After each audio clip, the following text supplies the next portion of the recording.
Coucou tout le monde, c'est Aude et bienvenue dans cette nouvelle vidéo. Aujourd'hui, je reviens vers vous pour vous présenter le coffret de naissance réalisé pour ma DT Scrap by Fleur de Lune avec sa toute nouvelle collection bébé Pays des Rêves. Donc voici comment ça se présente. Elle mesure 15,5 par 19 cm avec une tranche de 8,5 approximativement. Alors ici, ce sont les plats qu'elle propose, Scrap by Fleur de Lune. J'en ai mis un ici, j'ai mis Petit Ange et je l'ai recouvert simplement avec de la cire. Donc ici, c'est de la cuivre métallique, comme ceci. Je trouvais que ça se fondait bien avec le papier. Par contre, je le dis tout de suite, elle m'a envoyé une collection, enfin un set complet de la collection. Pour faire cette boîte, j'avais besoin de plus. Je suis à l'île de la Réunion, le temps que je reçoive le papier, les frais de port et tout, je lui ai demandé de me passer la version numérique. Donc, j'ai le même visuel à l'écran que lorsque moi je fais l'impression, mais elle, ses papiers n'ont pas tout à fait la même couleur. C'est-à-dire que là, par exemple, c'est un papier imprimé. Vous, lorsque vous l'aurez, il est gris derrière. C'est pas du tout mauve. Donc ça, c'est l'impression par rapport au papier d'origine, qui est un papier recyclé.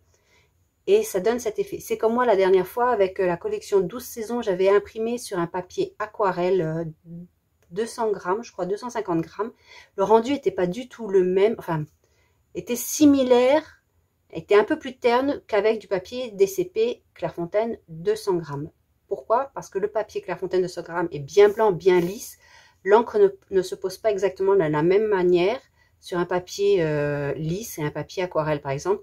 De même ici, sur un papier DCP et sur son papier qu'elle utilise, du papier recyclé 300 grammes. Donc, vous pouvez avoir des couleurs légèrement différentes. Donc, si vous vous commandez chez elle, vous n'aurez pas tout à fait ces couleurs-là, ce qui est normal. Voici comment se présente la boîte. Alors, je n'ai pas voulu décorer particulièrement les côtés. Vous voyez, elle, son fond ici, il est noir. Et moi, quand je l'ai fait, il est en mauve dedans. De même ici, vous voyez, c'est gris. Et moi, il est ressorti un peu mauve.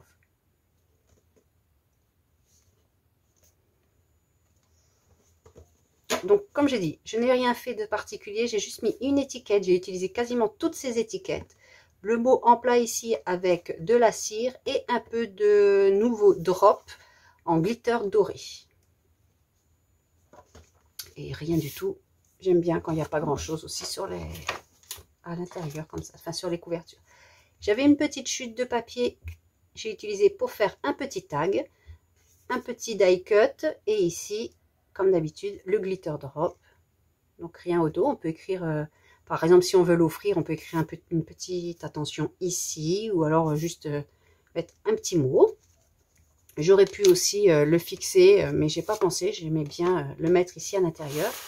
De ce côté, nous avons 6 boîtes. Alors, j'ai pas créé d'étiquette, mais je peux très bien en créer de cette taille-là, vierge, pour pouvoir mettre après ce que vous voulez. 6 boîtes, je trouve que ça suffit.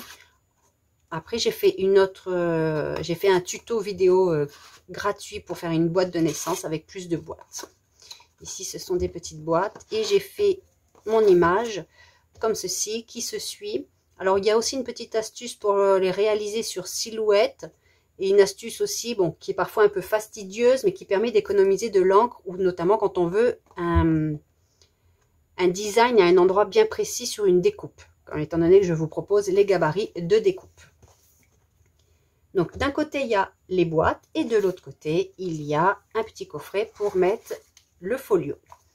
Donc, le petit ruban qui permet de l'enlever facilement.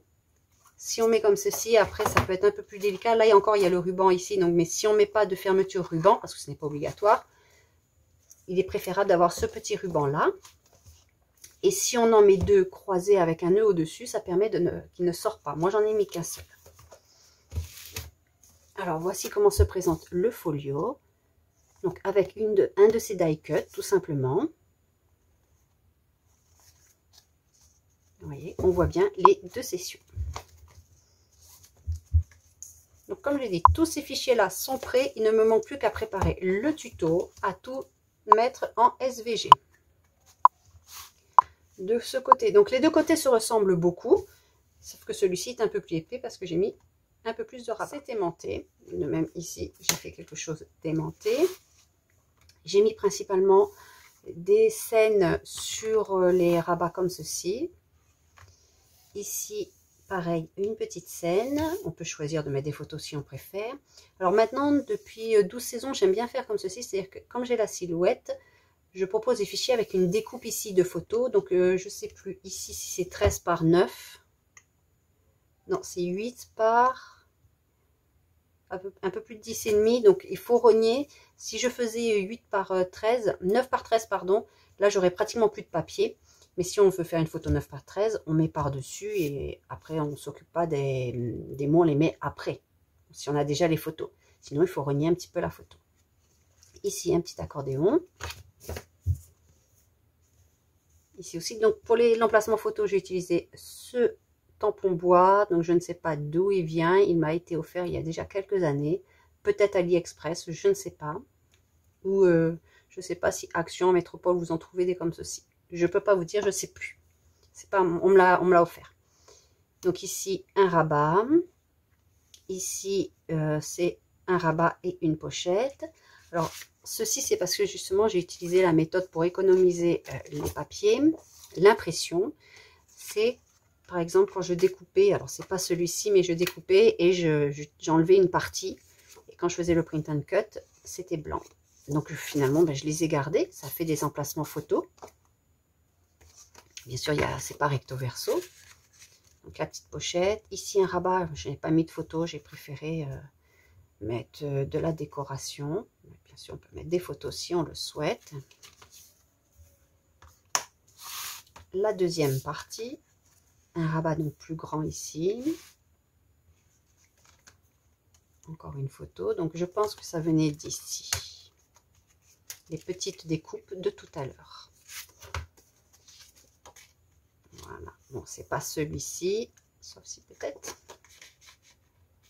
Et bien voilà. Vous avez la découpe qui était là. Donc je ferai une vidéo.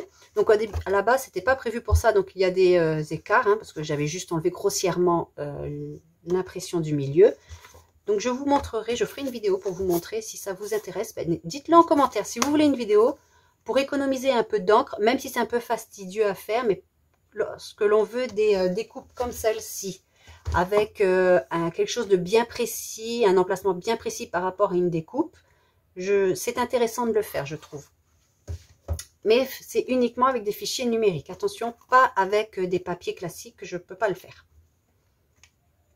Sauf si vous scannez votre papier et que vous l'imprimez après par la suite. Donc ça revient au même, c'est ça par rapport à un papier numérique à la base. Donc ici, on peut mettre encore une photo. Ici, c'est 9,5 par 13,5. Donc, on met une photo 9 par 13 et on a du blanc autour. Pareil ici. Donc, j'ai mis un petit peu partout les petites étiquettes que vous pouvez voir. Ici, je n'ai pas collé en totalité.